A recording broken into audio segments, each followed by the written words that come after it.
KnifeDope. More dope. Come and get your fix. What's up, fuckers? Your boy's back with a fresh batch of dope. KnifeDope. That's right, people. The hits don't stop. Look at that Old Glory just waving in the wind. That's right. Quick announcement before we get to today's knives. You know, I've gotten to a point in my journey where I feel it is not as necessary for me to have multiple of the same models. And it is because of this feeling that I had to let go of one of the favorites. The McNeese Mac 2 3-inch rendition is no longer with us. She has become property of a new man, and I think I'm gonna start applying that train of thought, or rather that frame of thinking, to my collection, because I've got several, duplicates, or rather just several versions of the same model, essentially. Case in point is going to be also this Jaeger version 2 and version 3. Don't get it fucked up. I just, I don't know. Sometimes I'm starting to feel maybe now, more so than ever, starting to streamline my collection. I've even got some primo hitters, such as these two. Essentially the same knife, different, different versions, different drops. But I don't think it's necessary for me to have all these duplicates. So pay attention, because I'm going to probably start doing some sales maybe, Anyways, that's not what's important. What's important is what we have here in front of us today.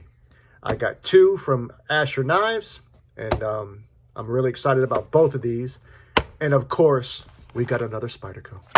And speaking of Spyderco, before doing this video today, I took it upon myself, because I knew I had one coming. I just decided to do an inventory check. And before this arrived today, I am sitting at 31 Spydercos in the collection. Now, that whole spiel I just gave you about not having duplicates in the collection, take that and disregard it when it comes to my Spydercos, because Spyderco is a different animal all in itself. Now, this is one that dropped right before the end of last year sometime, maybe like a couple of months, maybe like the last quarter, give or take. It came out in a pair of 3 first, and then they ended up coming out with it in the PM2. I got it in the pair of 3, didn't get it in the PM2. They were sold out for a while, but I managed to find this one on NC Blade. I'm not going to get too in depth with it, because this isn't the first time y'all have seen a PM2, and it damn sure won't be the last. But this is the S90V Steel of the Gods version. We've got this like Tiffany blue, almost teal color, or I guess it is teal. We've got that trademark round Spyderco hole for deployment. Same fantastic detent we've come to love and appreciate. All American made. For the money, especially when it comes to American made, you can't beat Spyderco, man. I'm sorry. It is what it is. The Spyderco was my first love, and I don't ever anticipate not supporting the brand unless they were to change their philosophy, change their knives, change everything. Then perhaps maybe I would. But as it stands now, Spyderco ho through and through. Another one in the collection. So there is that. But now we've got these two. And let me explain. I have been on a self-imposed buying restriction because I am eagerly anticipating a knife drop, hint, hint, coming up this week. And I really was trying to make sure I had enough money for that, because I spend a lot of goddamn money, people. But when it comes to Asher, you can rest assured that you're going to get some of the best knives at that price point. As a matter of fact, before Spyderco, Asher was my first love, I think way back in 2021, 2022, I got I think it was the beginning of 2022, I got my very first Asher knife. I ended up paying way over retail because I bought it on eBay. That's a rookie mistake. And because of that purchase, though, that's actually what started my relationship with Justin. Justin is the head guy at Asher. I had reached out to him privately, kind of telling him, you know, that I finally managed to secure, it was a G10 Spyderco. Yeah, G10 Spyderco was the one I got. And when he found out how much I paid for it, he was like, never again, man, don't do that. Just reach out to me privately if you're ever looking for something that I might not have in stock. I might have one, you know, back here somewhere. But so that kind of started our friendship. Last year, he gifted me a knife for my channel to do a giveaway on, which we did. That was the Nomad. And then fast forward to now, he dropped a new model. I was trying to wait because, like I mentioned, I'm trying to be a little bit more fiscally responsible. That new model that's coming up is going to be the titanium version of the Douglas. However, once I had got my eyes on this fucking thing, I had to pull the trigger. So what did this guy do? When he found out that I ordered yet again another one of his knives, he said he wanted to do something special for me. So he sent me something extra. So let's see what it was he sent me first before we get to what I purchased. This is a bigger box, so I can already know what this is. This is their new fixed blade. Now, I am not a biggest fixed blade guy, and the primary reason for that is the carry options. Any of the fixed blades I've got in my collection, I don't have a pocket sheath. This one comes with a pocket sheath. I'm not really big on the whole carrying it on the hip shit.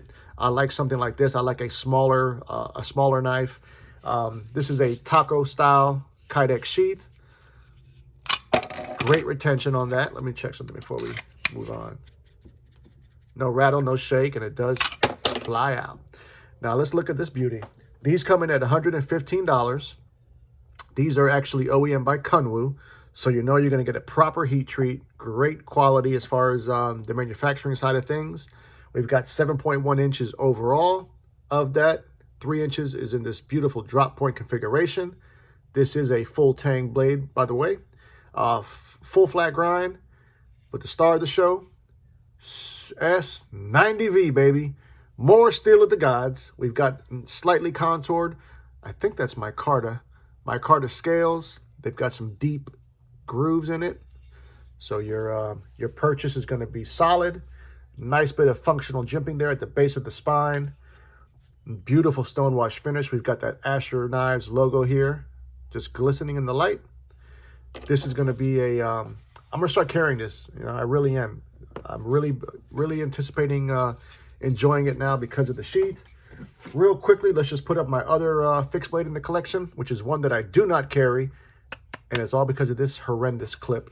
But this is the Mule Team 15V rendition. So there you can see the little buddy is definitely quite a bit smaller, which is going to be great.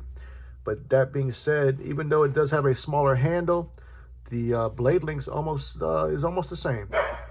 But yeah, that is the Asher little buddy, and it is going to be going into pocket very, very soon, I promise you. All right, now let's see what it was I purchased from Asher. We've got this one right here. This one came in at $137.50. Once again, OEM by Kunwu, and it is the Akuto. Now this fucking thing looks good, people. You know I never shit you. We've got single form, or actually we're gonna say dual form of deployment. We've got these robust thumb studs. We've also got a little bit of a fuller there as well. Nice titanium scales. Beautiful stonewash finish on those scales. Geared titanium backspacer with hidden lanyard posts for the weirdos. We've got a true deep carry pocket clip that is ambidextrous tip up. Although that is a stainless steel pocket clip, it does have a nice amount of retention on there. Let's go ahead and check it out. Woo! D10 is dialed the fuck in. Look at this blade, people. Tell me she's not a looker. We've got 7.4 inches overall length. And of that, 3.2 is in this gorgeous drop point blade. S35 VN is the steel. That same attractive stonewash finish is on that blade. Very, very thin behind the edge. We've got a full flat grind once again. 100 thousandths is the blade stock. So you know what that means. She's a slicey hoe. Now this is an inset liner lock. So what that means, if you don't know, is your lock bar is actually attached to the scale. It functions pretty much just like a nested liner lock. Buttery, buttery smooth. This is riding on brass cage ceramic bearings. Yeah, I'm digging this. I do not have a weight for you. My scale is preoccupied at the moment. What I'm also noticing is we do not have that logo on the blade. I think that was a great choice by him. I understand branding and all that, but I felt that logo was just a little bit too big, a little bit too obnoxious, right in your face type of gig. But he did give it to us on the pivot, and I think it accomplishes the same. We've got a raw titanium pivot collar. Now look at the way they did that edge termination. Plunge grind is wonderful. Great job, man. Yeah. Now this very sleek design. Ergo's melting in my hands. I have no hot spots from that pocket clip. Great action right out the box. Acoustics are there too. Listen to the way she comes back to the house. Shit, I love it. I love it. I love it. Let's put some knives up for some size comparison. Basically, a little bit of knife flexing. You know how the fuck we do. Gonna keep that Asher trainer rolling. And we're gonna start out like this. The Asher Douglas. I think that's quite possibly my favorite design thus far from Asher is the Douglas. And the titanium version is set to drop here in March. How about this one? The Bridgeport Knife Company 395, baby. Version 2. Don't get it fucked up. So the Akuto is bigger than both of those. Let's do some more, shall we? How about the most expensive mini roach known to man? We've got the Kaiser mini roach. Fully customized, of course. This next one has been such a treat for me. It is the Wee Cubit. I have really been impressed by that Cubit, people. The Akuto is also bigger than both of those. Let's do two more. God damn it, two more. Another recent acquisition that I'm really enjoying as well is the Chris Ortiz design Artisan Cutlery Satyr. So there you see that. Last but certainly not least, gotta have a Demko, and we're gonna go with the Slicer Cub. So the Akuto is bigger than that. I'm really digging this this Akuto, people. You know, very much so. I think this is, as a matter of fact, I believe the very first time he loaded a batch of these online, they sold out in like 20 minutes. But as of the filming of this video today, when I went to the website, they were in stock. So I don't know how long they'll stick around. My best advice to you, though, is if it speaks to you, don't wait, man. Pull the trigger. Because, at one point in time, I think Asher was a secret. It was like a secret, like if you knew, you knew. But now the secret's out. Asher makes great knives at a fantastic price. And of course, we've got another PM2. Now I say another PM2, but let me show you what I mean exactly when I say another PM2, because people, it's starting to get out of hand. We've got a S45 version. Then of course, we've got that Blade Ops, which I love, which came in LMAX.